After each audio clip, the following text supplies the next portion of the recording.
kung ganyan, kung nagbitak-bitak po yung bahay ninyo, umalis na kayo dyan. Iwan nyo na yan. Delikado yan. Ay, concern lang po ako. Concern lang po ako kasi mahirap na pagka maksidente kayo dyan. Kasi kung yan ay may damage po talaga, iniiwan na po yan. Ako na maglinis dyan, magtiklop ng mga kung anong tiklopin dyan. Iwan nyo na yan.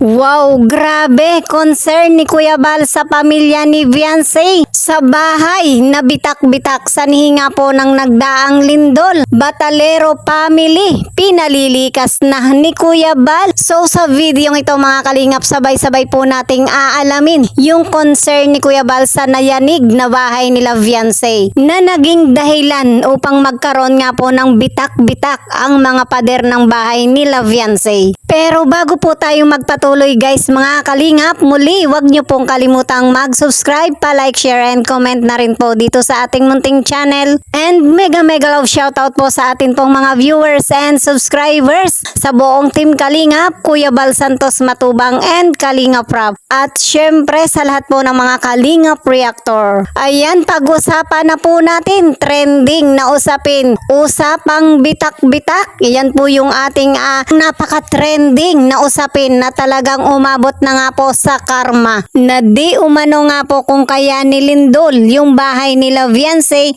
dahil kinarma. Ayan, grabe yung mga paratang na rin po ng ilang mga viewers na talagang tayo po ba ay maniniwala sa mga karma. So yun nga po guys mga kalinga, para sa akin hindi naman po basihan kung kaya nga po niyanig ng lindol yung bahay ni Viancy karma na kaagad. Na kumbaga para sa akin mga kalingap alam naman po natin na ang lindol ay isa sa mga uri ng kalamidad na hindi nga po natin inaasahan kung kailan nga po ito sasagupa. At para sa akin nga po ay hindi nga po ito pampakarma. Bagamat hindi nga po natin pwedeng sisihin, panagutin ang hagupit ng lindol mula sa kalikasan. Pero dito nga po mga kalingap ay may mga pahayag na nga po dito si Kuya Bal bilang concern ni Kuya Bal sa pamilyang Batalero. Na ayon nga po kay Kuya Bal, naniniwala naman siya sa mga sinasabi po ni Viancy na hindi nga po ito nagsisinungaling. At legit na legit po yung pagkakaroon nga po ng bitak sa pader ng kanilang bahay. So dahil nga po dito sa mga pangyayaring ito, naaalarma nga po si Kuya Bal. Kung kaya nga po nagpahayag na si Kuya Bal na kung maaari nga po ay iwanan na, likasin na po nila yung bahay na baka nga po ito ay maging sanhi pa ng kanilang kapahamakan. Kung totoo po nagbitak-bitak because of lindol,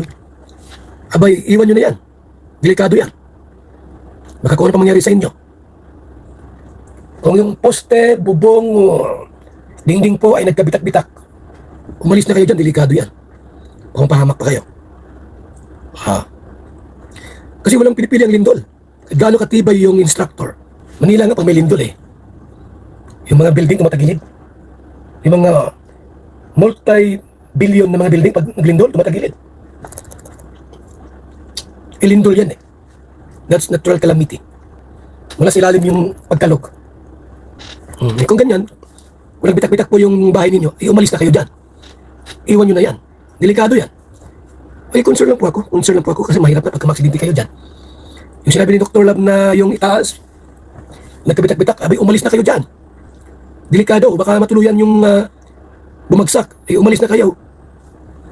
Advice ko lang I'm concerned sa inyong mga pambuhay nyo dyan. Ayan, grabe. Talagang napakaliwanag nga po yung concern ni Kuya Bal para nga po kay Viancy at sa pamilya po nito. Kesa nga po mapahamak pa yung buhay po nila. Mas maigi na nga po yung iwanan po nila. Lisanin na yung bahay at iligtas po nila yung kanilang mga buhay. Dahil nga po sa legit yung mga sinabi po ni Viancy sa live na nagkanda bitak-bitak yung pader ng kanilang bahay. Aba, ay talagang delikado na po yan. At kailangan na po talaga nilang magdesisyon. Lisanin na yung bahay. At syempre, ito na po yung pinaka-the best na concern po ni Kuya Bal, yung payo para sa ikaliligtas po ng inyong buhay. At kung ito nga po ay ating i-analyze para sa akin mga kalingap, na kumbaga yung pagpapakita po nila, yung pagsasabi po nila na maraming bitak-bitak yung bahay, way po nila ito para ipakita po nila, iparating kay Kalingap Rob, kay Kuya Bal na hindi nga po maganda yung pagkakasabi pagkakagawa ng bahay. Hindi po maayos, hindi po matibay yung pagkakagawa ng pundasyon ng bahay. So ano nga po yung gustong mangyari? Gayong yung bahay nga po ay napakaraming bitak-bitak. Kasi nga 'di ba kung pag-uusapan naman po yung pagpapagawa, yung pagpapaayos,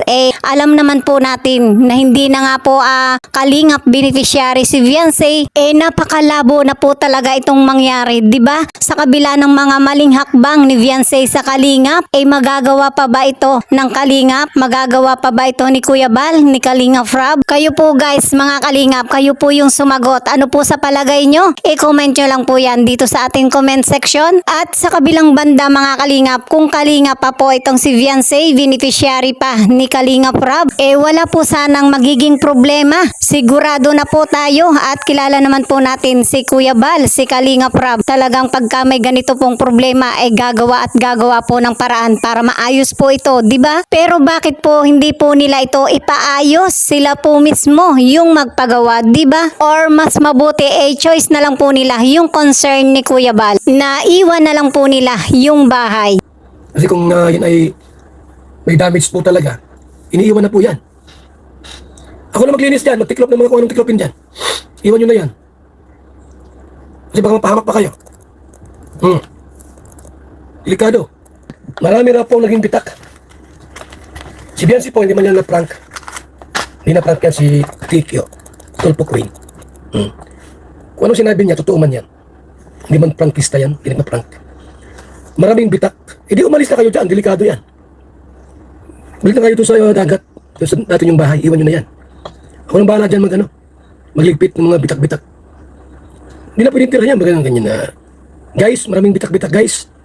Katakot guys, delikado talaga yan pagka magbitak-bitak. Pwede masira yan.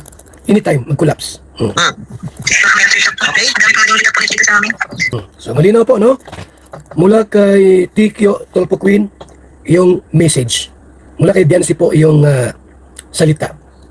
At sinabi niya ng maliwanag na maraming bitak-bitak sa bahay po nila. Di umalis na kayo. Delikado. Delikado yan. Totally totally wreck, kumbaga sa auto. Totally damage. Iwan nyo na yan. Ang isang kapit kayo sa bahay, kaya ang dipain ng lindones. So kasalanan ba ito? Nakalingap? Bakit yung iba? Ayaw, tinipidahan ng kalingap. Ganito kanya kasalanan na naman ng kalingap. Kapag lindo po ang dumating, wala siya naman pwedeng makakapagtigil niya na balik. Di ba? Kahit building, ilang palapag yan, kapag mga lindol, talagang uugal yan. May chance na bumigak yan. Okay? Sabi na okay. So sabi niya nito, nagkabitak ulit. So, kasalanan niya ng lindol. Okay? Anong sabi ni Bupil po?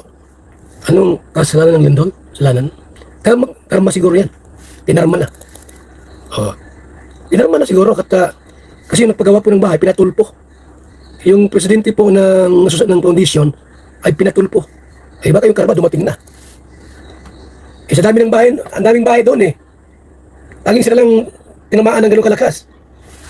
Yung kapitbahay po, wala bang batak-batak. O ba sila lang mayroong gayon?